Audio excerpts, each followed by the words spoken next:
Browns, talking with Tyvis, talking to Earl, and we get a little birdie. They hit me up like this. G. Bush.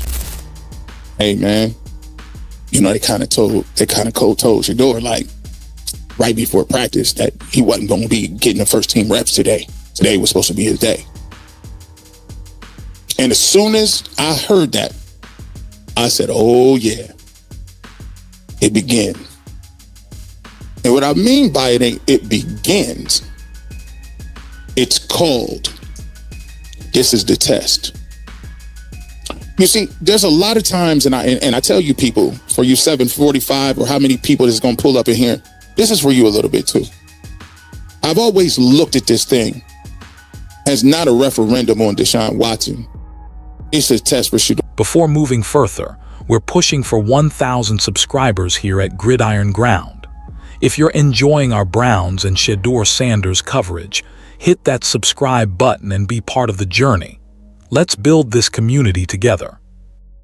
Something happened at Browns training camp that nobody saw coming, and the moment it did, it said more about the future of this franchise than anything that has happened all offseason.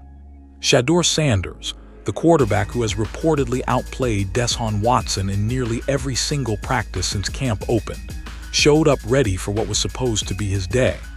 First team reps, his turn with the ones. The reward for weeks of consistent, high-level performance that has had fans, insiders, and people inside that building all paying close attention. And then, right before he stepped on that field, it was gone. Just like that. No warning. No explanation given publicly. The reps were pulled, Watson took over, and suddenly the entire energy of that practice shifted in a way nobody in those stands was prepared for. Now, before you assume you already know what this story is about, stop. Because this is not a simple favoritism story. This is not a punishment story either.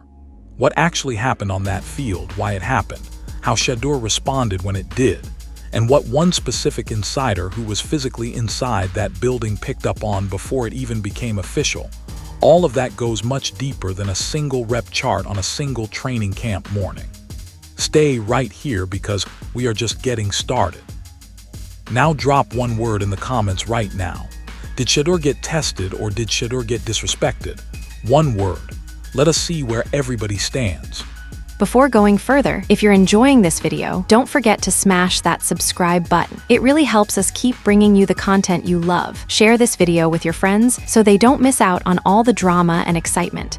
To really understand why this moment landed the way it did, you have to go back to the beginning of camp and look at the full picture of what Shadeur Sanders has actually been doing since day one. Because this did not come out of nowhere. The conversation around Shedeur entering this training camp was already electric. You had a player who slid further than almost anyone expected on draft night, landing in Cleveland with a chip on his shoulder the size of a defensive lineman, and something to prove to every single team that passed on him. That kind of motivation does not quietly disappear once a player puts on a new uniform. It follows him onto every practice field, into every film session, and onto every snap he takes in front of coaches who are now watching him up close for the very first time. And from every credible account coming out of Browns camp, Shedeur has been delivering. Not just showing flashes here and there, not just looking good on a handful of throws and disappearing otherwise, but consistently, repeatedly, day after day, performing at a level that has made the quarterback competition in Cleveland genuinely interesting in a way most people outside the building did not fully anticipate when the season began. People physically present at these practices have noted his accuracy, his velocity, his ability to go through progressions and make quick decisions under pressure. These are not small things for a young quarterback still learning an NFL system. These are exactly the qualities teams spend first-round picks trying to find, and Shedeur has reportedly been flashing all of them regularly since camp opened. So when this specific day arrived, the expectation inside and outside that building was clear. It was Shedeur's turn with the first-team offense. That is not speculation. That is what was reportedly on the schedule. First team reps, the starting unit, the best receivers, the real offensive line. The kind of practice environment that tells a coaching staff something real about a quarterback, because the quality of competition around him rises, and so does the quality of information they get back. For a young quarterback in a genuine competition, those reps are everything. They are your argument. They are your evidence. They are the closest thing to a real game situation you get before the preseason begins. And that is exactly the context you need to hold in your mind when you hear what happened next. Because someone who was not just watching from the outside, someone who was physically present at this camp, talking directly to people inside that building, people connected to the Browns organization itself, picked up on a signal before it even became official.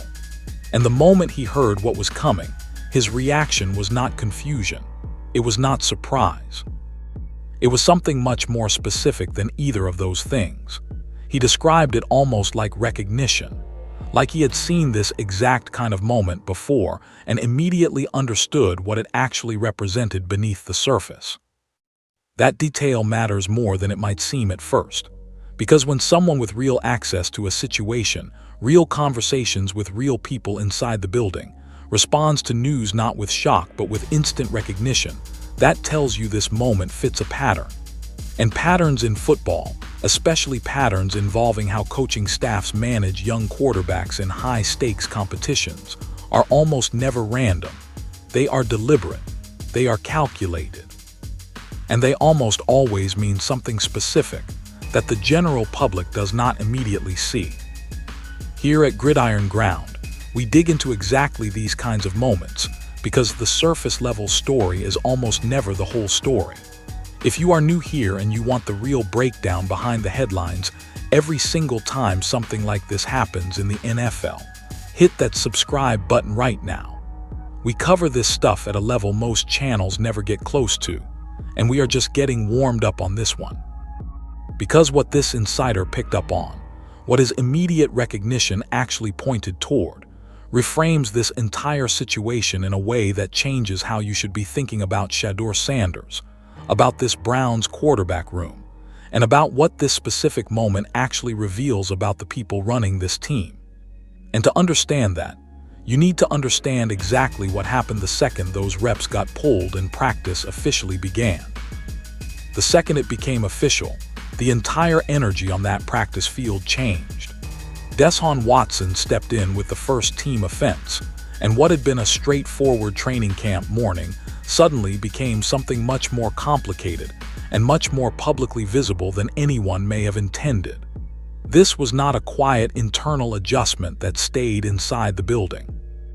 This was happening on what was reportedly the final open viewing day of this stretch of camp, meaning real fans, real observers, and real media were all standing there watching it unfold in real time with zero filter between them and what was actually happening on that field. Now here is where the insider's immediate reaction becomes the most important piece of this entire story. Because rather than framing this as a slight, rather than immediately jumping to the conclusion that Shedeur was being pushed aside or undermined or deliberately held back, his first instinct was something completely different. He recognized the pattern. He compared it directly to something coaches have done deliberately at every level of football for generations. The abrupt change, the pulled rug, the plan that disappears without warning right before it was supposed to happen. According to him, coaching staffs have used this exact kind of sudden disruption intentionally for decades, not to punish players, not to favor one guy over another, but specifically to see who mentally crumbles when the plan changes and who locks back in immediately without losing their composure or their focus. Think about that framework for a second and apply it to what was happening here. If you are a coaching staff evaluating... Before going further, if you're enjoying this video, don't forget to smash that subscribe button. It really helps us keep bringing you the content you love. Share this video with your friends so they don't miss out on all the drama and excitement. Two quarterbacks for a starting job, you already know what both of them look like when everything goes according to plan. You have film on that. You have practice data on that. What you do not have easy access to is how each of them responds when something unexpected and uncomfortable happens right before they are supposed to perform. That information is genuinely harder to find, and it might actually be more valuable than anything you see on a clean, well-scripted practice day where everybody knows their role and nothing surprising happens. According to this insider, that is exactly the lens through which this rep situation should be understood. Not a demotion, not a power move, not a message being sent about the pecking order in that quarterback room. A test, a deliberate, carefully timed disruption designed to generate real information about how Shadeur Sanders handles genuine adversity when it arrives without warning and without explanation. And if that framing is accurate, then the story of what happened that day is not really about the rep chart at all. It is about the response. It is about what Shedeur did next, how he carried himself, what his body language communicated, and what his performance looked like once he got his opportunity. But before we get to that response, because it is worth giving it the full attention it deserves, you need to understand how the crowd reacted in real time to what they were seeing. Because the fan reaction that unfolded on that final open viewing day is its own piece of this story, and it reveals something genuinely important about where this Browns fan base already is mentally when it comes to their quarterback situation. Something that no press conference and no official team statement has directly addressed. The fans showed their hand that day without meaning to, and what they revealed is something the coaching staff absolutely noticed. There's a version of this story where the crowd barely reacts, where fans see Watson step in with the first team, shrug, and figure there is some reasonable explanation they will probably hear about later. That is not what happened, not even close. According to the account from the insider who was physically present, the moment it became clear that Shadeur was not getting those first team reps, people in the stands immediately started asking questions. Not quietly. Not in a calm, wait-and-see kind of way. Loudly, visibly, with real concern about what they were watching and what it might mean. People were speculating he might be hurt. Some thought he might be exhausted or dealing with something physical that had not been announced publicly. Others were simply confused, openly wondering out loud why the quarterback who had been the most consistent performer at this camp was suddenly nowhere near the first team offense on the final day fans were allowed in to watch. That is a specific and telling kind of crowd reaction. That is not the response of a fan base that has kept Watson as their mental starting quarterback and is treating Shadeur as an afterthought. That is the response of a fan base that has already made a quiet internal decision about who they want under center, even if nobody has officially told them that is the right answer yet. And that distinction matters enormously when you think about the bigger picture around this franchise. Cleveland Browns fans have been through enough at the quarterback position to fill an entire separate documentary. They have watched enough hope arrive and quietly disappear to make them genuinely cautious about getting attached to any one player too quickly. So when a fan base that has seen everything reacts to one practice rep decision with immediate visible alarm, that tells you the emotional investment in Shadeur Sanders is real. It is not manufactured. It is not just social media noise. It is people who showed up to watch in person, getting genuinely unsettled the moment he was not where they expected him to be. Now here is where the crowd reaction escalated even further and pushed people from confused straight into genuinely frustrated. Because according to that same account, it was not just Watson getting those reps. At a certain point, a backup quarterback also started getting snaps mixed into the rotation. And that specific detail apparently pushed the crowd in a completely different direction. Fans reportedly had some level of acceptance around the idea of Watson getting his opportunity with the first team. That part, while unexpected, was at least somewhat understandable on its surface. But pulling reps away from Shadeur to also hand them to a third option, someone who is not seriously in the conversation for the starting job, apparently crossed a line for people watching. The frustration that generated was real and it was immediate. And again, Think about what that specific frustration actually reveals. Because fans were not frustrated that Watson got reps. They were frustrated that Shedeur lost reps to someone who was not even part of the core competition. That tells you exactly where the fan base has drawn their mental line around this quarterback situation.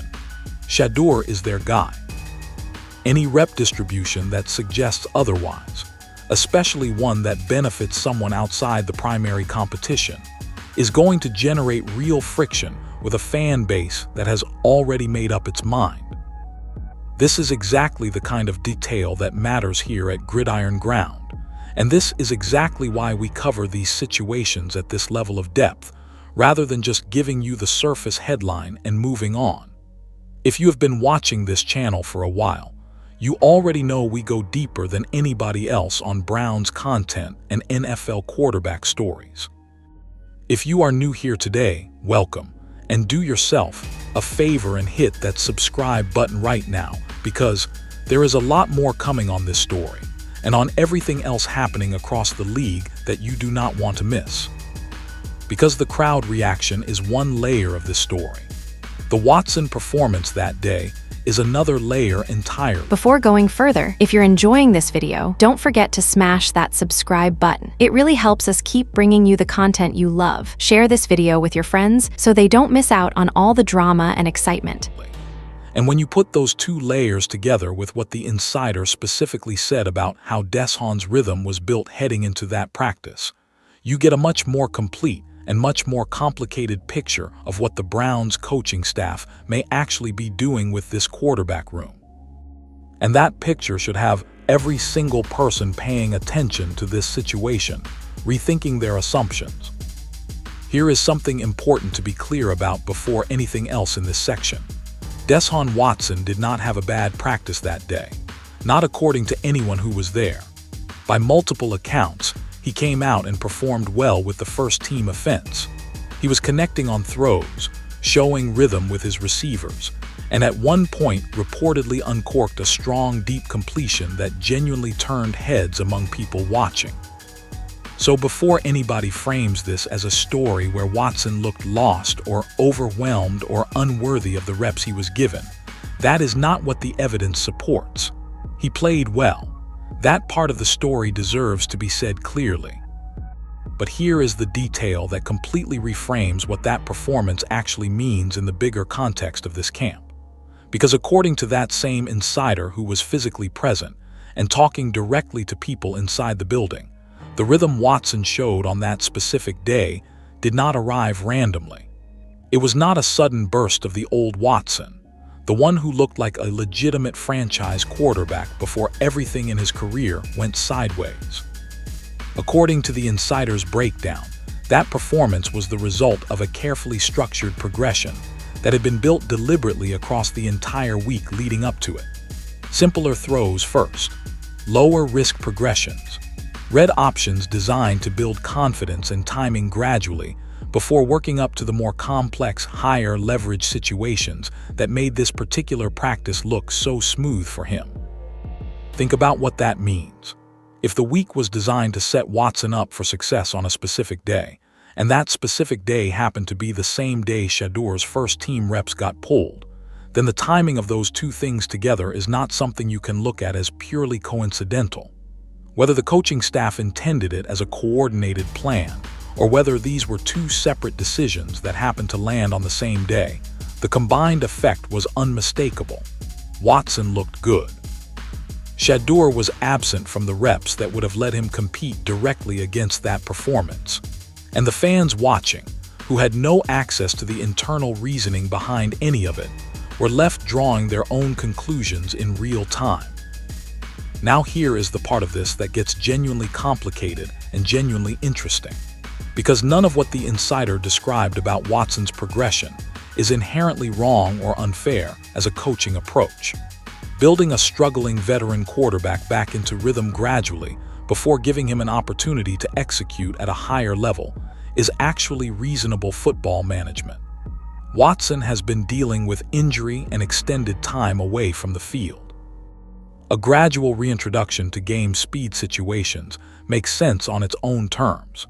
The question is not whether that approach was reasonable for Watson.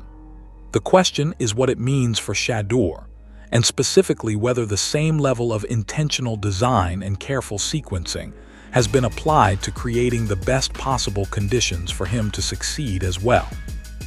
And based on everything the insider pointed to, that is where the real tension inside this quarterback competition starts to come into focus. Because Shedeur has not been performing poorly, not at any point during this camp. His numbers, his accuracy, his decision-making under pressure have all been consistently strong across multiple practices. So the variable that seems to be working against him is not performance. It is something else entirely. Something that has been building around him since before he ever took a single snap in a professional uniform. And understanding what that actually is requires going to a place in this story that most of the public conversation around Shadeur Sanders has not been willing to fully go. There is a moment that the insider referenced that stopped the conversation cold. It did not involve a practice rep or a coaching decision or a crowd reaction. It was a private moment, reportedly from months earlier, right after the draft slide, when Shadeur Sanders was in the middle of processing everything that had happened to him on draft night and everything being said about him publicly in the aftermath. And in that moment, according to this account, Shadeur quietly wondered whether he should stop doing his signature wrist-up celebration. Whether, given everything being said about him and everything the critics were putting out into the world about who he was, and whether he deserved to be where he was, the gesture was still the right move. Sit with that for a second, because that is not the kind of question a player asks when the outside noise is bouncing off him cleanly. That is the kind of question that only surfaces when the noise has got underneath the surface, when it has started working on a player in the quiet moments, in the spaces between practices and film sessions, and the public-facing confidence he shows when the cameras are on. A player who is genuinely unaffected by criticism does not privately question whether his own signature celebration is still appropriate. That level of self-examination only comes from sustained, repeated pressure that has been landing harder than it looks from the outside. And according to the insider, Shadeur was reassured directly in that moment. He was told clearly that the gesture was not the problem, that it was actually part of what makes him who he is, part of the identity and the energy that drew people to him in the first place, and that belongs on an NFL field just as much as it belonged anywhere else he has ever played. That reassurance clearly mattered to him. But the fact that Before going further, if you're enjoying this video, don't forget to smash that subscribe button. It really helps us keep bringing you the content you love. Share this video with your friends so they don't miss out on all the drama and excitement. Needed it in the first place is the piece of this story that deserves real attention. Because the outside noise around Shadeur Sanders has been relentless in a way that is worth naming directly. It started before draft night. It escalated dramatically when he slid. It did not quiet down when he landed in Cleveland. It has followed him through every day of this training camp, layered on top of every practice rep and every throw and every moment where he has had to perform at a high level while simultaneously carrying the weight of every viral debate and every critical take and every person who decided before he ever played a professional snap that he was not good enough or not the right fit, or not deserving of the opportunity he earned. That is an enormous amount of psychological weight to carry onto a practice field every single morning. And here is what makes it even more significant. He has been performing well in spite of all of it, not just surviving the pressure but actually competing at a high level consistently enough that people inside that building have noticed, and that fans who showed up to watch have clearly connected with what they have seen. The gap between the public narrative around Shadeur Sanders and the actual reality of what he has been doing on that practice field is genuinely striking. And the fact that even with that gap, even while performing, even while competing effectively, he has still had moments of private doubt about something as small as a celebration. That tells you how relentless and how heavy the external pressure around him has actually been. This is the layer of the story that the rep chart conversation almost never reaches. It is easy to debate whether a coaching decision was fair or calculated or politically motivated. It is much harder to talk honestly about what it costs a player mentally to show up every single day and compete at a high level while carrying that kind of invisible weight. Because the weight does not show up in the stat line. It does not show up in the highlight reel. It shows up in the private moments, in the quiet questions, in the things a player says when the cameras are off and the guards come down. And what Shedeur reportedly said in one of those moments reveals more about the real challenge he has been navigating than any practice recap ever could. So after all of that, after the reps got pulled without warning, after Watson took over the first team, after the crowd started reacting loudly and visibly, after what was supposed to be his day became something else entirely, what did Shadeur Sanders actually do?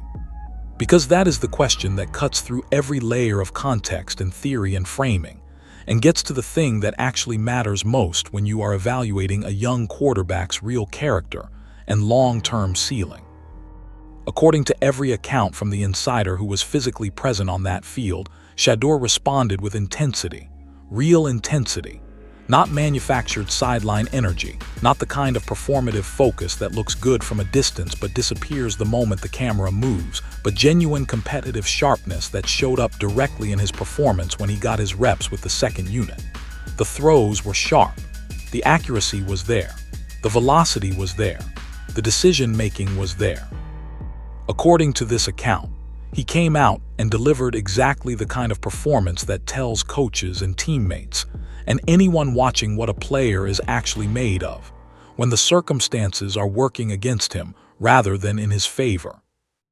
And that distinction is worth emphasizing as clearly as possible, because there is a version of this story where Shadeur sulks, where the frustration of having the reps pulled shows up in his body language, in his energy, in the quality of his throws when he finally gets an opportunity, where the invisible weight and the external pressure and the unexpected disruption all combine to produce exactly the kind of flat, disconnected performance that gives a coaching staff legitimate reason to question whether he has the mental toughness for a real NFL starting role.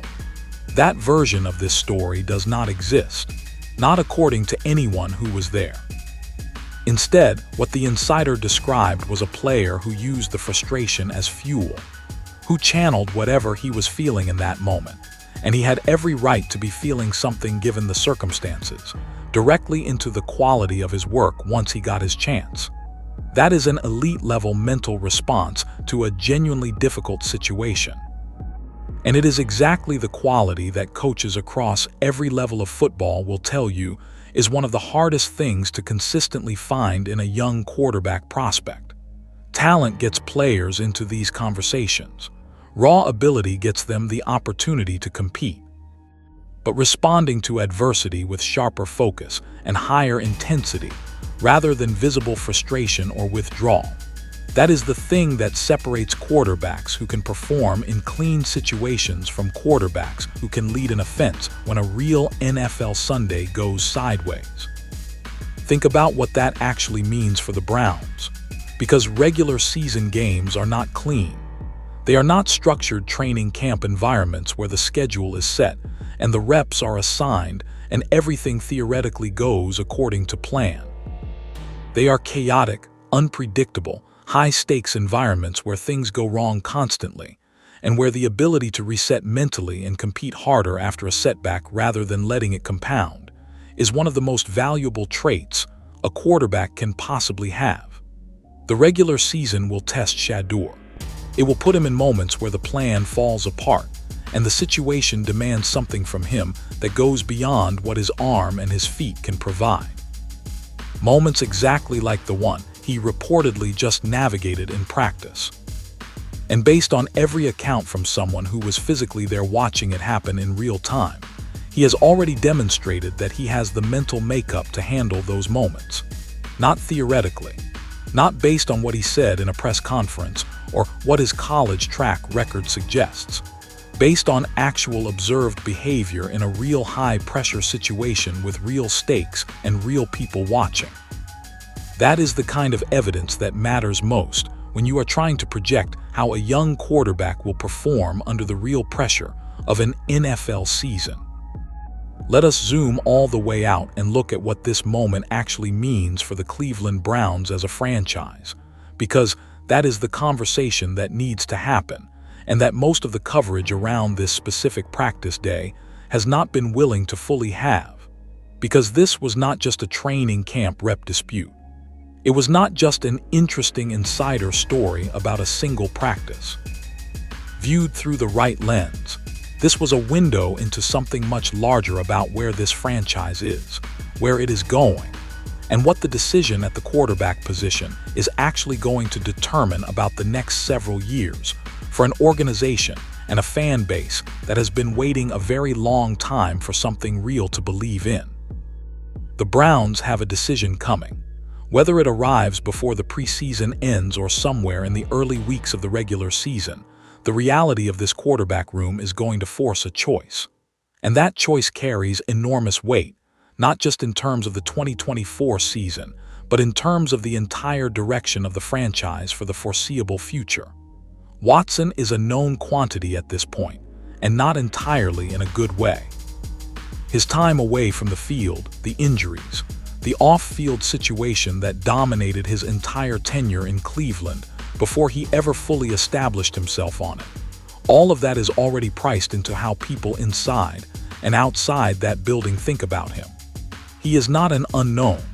He is a very specific kind of gamble with a very specific set of outcomes attached to it. Shedeur is something different. He is genuinely unknown in the best possible sense for a young quarterback. He has the talent. He has the arm.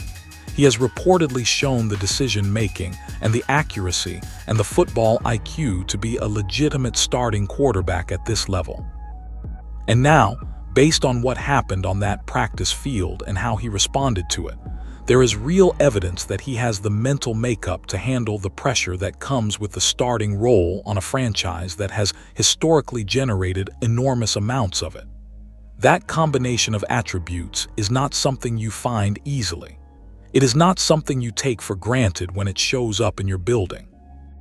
And this is exactly why this moment matters beyond the rep chart, because the Browns fan base has already shown you where they are. The crowd reaction on that final open viewing day was not ambiguous. These are fans who have been through enough to be careful about getting attached, who have watched enough promising situations evaporate to protect themselves emotionally, and they are already alarmed the moment Shadeur is not where they expect him to be. That level of organic, unmanufactured fan investment is something this franchise should be paying very close attention to, because it does not arrive on command, and it does not stick around indefinitely if it gets ignored long enough. Here at Gridiron Ground, this is exactly the kind of story we are going to stay all over as this situation develops, because the Browns quarterback conversation is not finished. It is just getting started. And if you want every update, every insider detail, every layer of context that the surface level coverage is going to miss, this is the place to be. We have been building this channel around exactly these kinds of deep, real conversations about what is actually happening in the NFL beneath the headlines. If you are not subscribed yet, now is genuinely the right moment to do that, because the next chapter of this story is coming faster than most people realize, and you are going to want to be here when it does. Because there is one more layer to this story that we have not fully unpacked yet. The hottest take. The theory that, if it is accurate, makes every single other piece of this situation make more sense than it did before. And it changes the way you should be thinking not just about this specific moment, but about the entire Browns quarterback situation going forward. Here is where everything comes together. Because after you account for the rep decision itself, the crowd reaction, the Watson performance and how it was reportedly constructed, the insider's framing, and Shadeur's response, there is a theory sitting underneath all of it that ties every single piece together in a way that reframes the entire picture. And it starts with a simple but genuinely important question. What if none of this was accidental? Not in a sinister way, not in a way that assumes the Browns coaching staff is secretly trying to sabotage their own most promising young quarterback for reasons that serve nobody, but in a deliberate, calculated coaching staff way that has a very specific football logic behind it. Because here is what the insider's framing actually suggests when you follow it all the way to its conclusion. If this rep decision was genuinely designed as a test of how Shedeur handles sudden, unexpected adversity, then it was not a slight. It was actually a sign of investment. You do not run that kind of test on a player you have already written off. You run it on a player whose mental makeup you are still actively trying to evaluate because the decision about his future in your building is real, and it is coming soon. Think about the coaching history here, because the insider drew on it directly, and it is worth expanding. Coaches across decades of professional football have used deliberate disruption as a diagnostic tool, changing the practice plan without warning, pulling a player from a situation he was prepared for and putting him in a different one, removing the comfortable and replacing it with the uncomfortable specifically to see what comes out of a player when the ground shifts under him. It is not a new concept. It is not unique to Cleveland or to this specific quarterback situation. It is a recognized pattern of how serious coaching staffs gather real information about real players under real pressure, rather than just watching them succeed in controlled environments. And if that is the framework the Browns coaching staff was actually operating from on that day, then the rep decision reads completely differently than the most obvious interpretation of it. It was not Watson over Shadeur. It was not a power move or a political statement, or a sign that the competition has already been quietly decided in Watson's favor. It was a coaching staff doing exactly what serious coaching staffs are supposed to do in a genuine quarterback competition. Gathering real data about both players in real conditions, including conditions specifically designed to be uncomfortable, because the information you get from those moments is genuinely more valuable than anything you get from a clean, well-structured practice, where everything goes according to plan. Now here is where the speculation has to be labeled clearly, because it is important to be honest about what is confirmed and what is theory. The insider's framing of this as a test is one interpretation of events. It is an interpretation coming from someone with real access to real people inside that building, which gives it more weight than a purely outside observer take. But the internal reasoning of the Browns coaching staff has not been officially confirmed or denied. The possibility that this was simply a straightforward coaching decision, with no deliberate psychological design behind it, cannot be completely ruled out. What can be said with confidence is that the insider's reading of the situation, informed by direct conversations with people connected to the organization, pointed strongly toward the test framework rather than the punishment or favoritism framework. And what can also be said with confidence is that regardless of the coaching staff's actual intent, Shadeur's response would have registered the same way in either scenario. Whether this was a test or a straight coaching call, how he handled it was observed by coaches, by teammates, by the insider, by fans in the stands, and by every account from someone who was physically there. He handled it the right way. He competed, he focused, he performed. He showed exactly the kind of mental resilience that makes a young quarterback genuinely dangerous, rather than just occasionally impressive. And in a situation with this much on the line, that response is worth more than almost anything else that happened on that practice field. Rumors and speculation will continue to swirl around this quarterback room as the preseason develops and the regular season approaches. Reports will claim this, and insiders will suggest that, and the online conversation will generate heat around every rep distribution and every practice decision between now and week 1.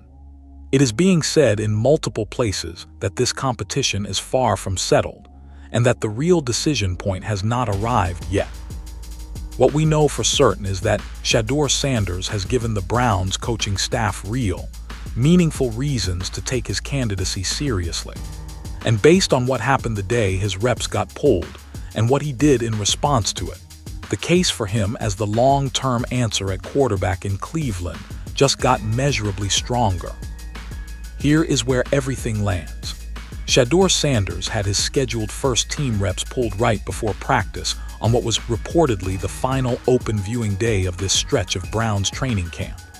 An insider with real access to real people inside that building framed the moment not as a demotion or a power move, but as a deliberate test of how Shadeur handles genuine adversity when it arrives without warning. The crowd reacted immediately, loudly, and with real alarm the moment he was not where they expected him to be, revealing exactly how deep the fan investment in him has already grown. Watson performed well, but that performance was reportedly the product of a carefully structured week of gradual progression. And through all of it, Shadeur responded with sharpness and intensity rather than frustration or withdrawal, delivering exactly the kind of performance that tells you what a player is genuinely made of beneath the surface. The bigger story here is not about one practice.